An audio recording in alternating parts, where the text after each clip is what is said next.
Thank you.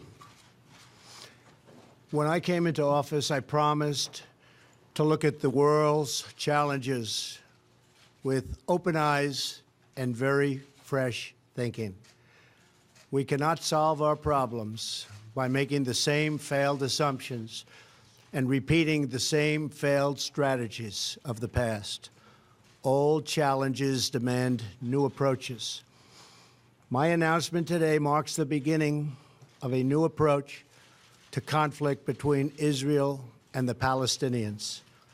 In 1995, Congress adopted the Jerusalem Embassy Act, urging the federal government to relocate the American embassy to Jerusalem and to recognize that that city, and so importantly, is Israel's capital. This act passed Congress by an overwhelming bipartisan majority and was reaffirmed by a unanimous vote of the Senate only 6 months ago.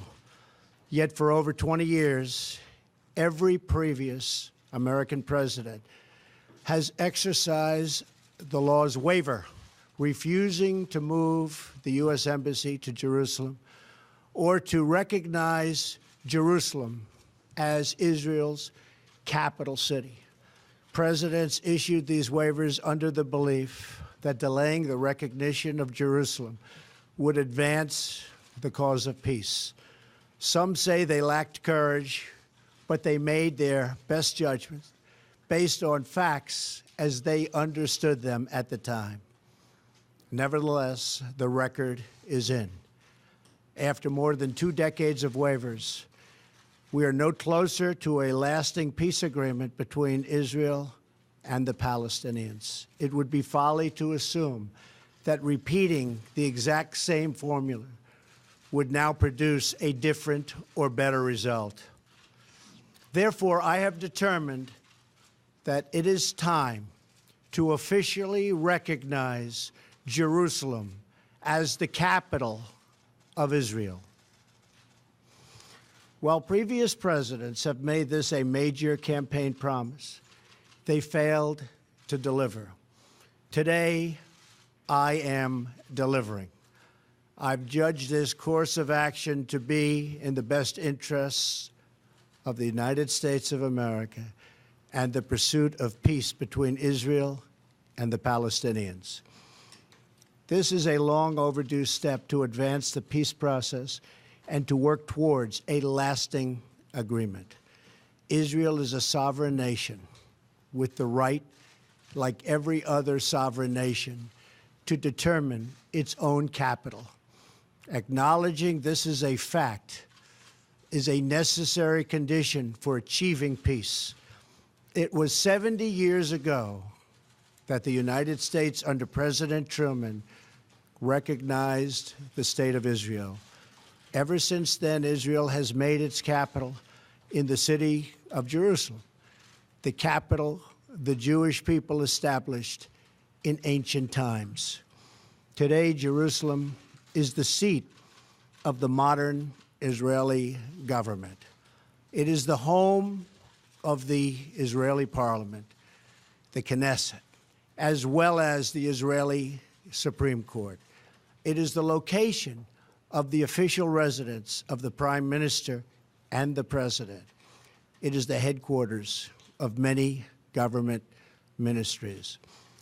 For decades, visiting American presidents, secretaries of state, and military leaders have met their Israeli counterparts in Jerusalem, as I did on my trip to Israel earlier this year. Jerusalem is not just the heart of 3 great religions, but it is now also the heart of one of the most successful democracies in the world.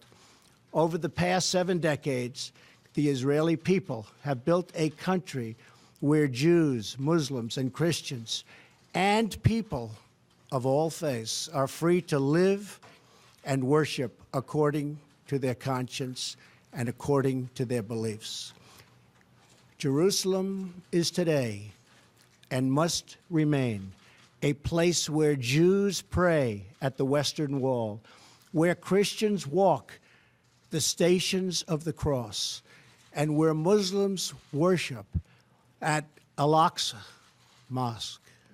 However, through all of these years, presidents representing the United States have declined to officially recognize Jerusalem as Israel's capital. In fact, we have declined to acknowledge any Israeli capital at all. But today we finally acknowledge the obvious, that Jerusalem is Israel's capital. This is nothing more or less than a recognition of reality. It is also the right thing to do. It's something that has to be done. That is why, consistent with the Jerusalem Embassy Act, I am also directing the State Department to begin preparation to move the American Embassy from Tel Aviv to Jerusalem. This will immediately begin the process of hiring architects, engineers, and planners so that a new embassy, when completed, will be a magnificent tribute to peace. In making these announcements, I also want to make one point very clear. This decision is not intended in any way to reflect a departure from our strong commitment to facilitate a lasting peace agreement. We want an agreement that is a great deal for the Israelis and a great deal for the Palestinians. We are not taking a position of any final status issues, including the specific boundaries of the Israeli sovereignty in Jerusalem or the resolution of contested borders. Those questions are up to the parties involved. The United States remains deeply committed to helping facilitate a peace agreement that is acceptable to both sides.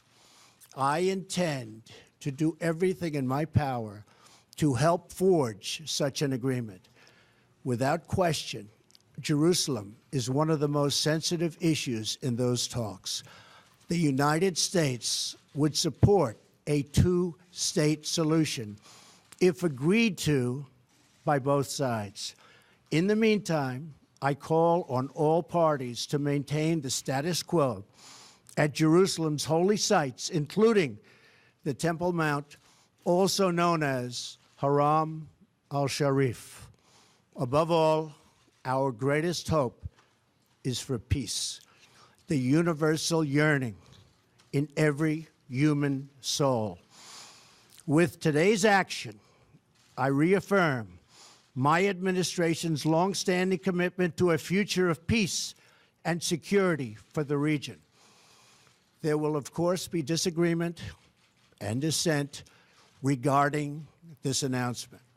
But we are confident that ultimately, as we work through these disagreements, we will arrive at a peace and a place far greater in understanding and cooperation. This sacred city should call forth the best in humanity, lifting our sights to what it is possible, not pulling us back and down to the old fights that have become so totally predictable. Peace is never beyond the grasp of those willing to reach it. So today we call for calm, for moderation, and for the voices of tolerance to prevail over the purveyors of hate. Our children should inherit our love, not our conflicts. I repeat the message I delivered at the historic and extraordinary summit in Saudi Arabia earlier this year. The Middle East is a region rich with culture, spirit, and history. Its people are brilliant, proud, and diverse, vibrant, and strong. But the incredible future awaiting this region is held at bay by bloodshed, ignorance, and terror.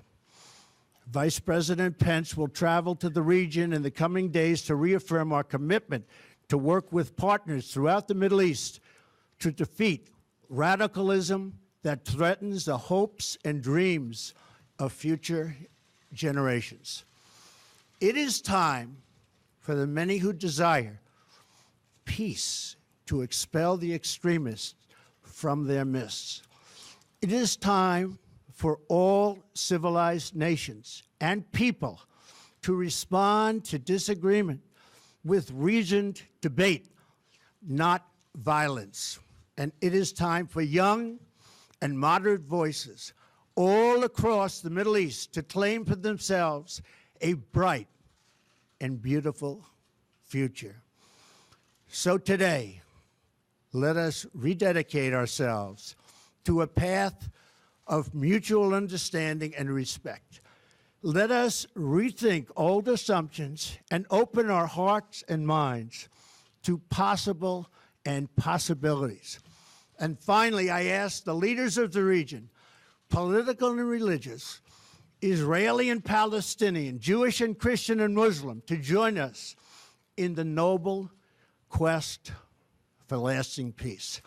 Thank you. God bless you. God bless Israel. God bless the Palestinians. And God bless the United States. Thank you very much. Thank you.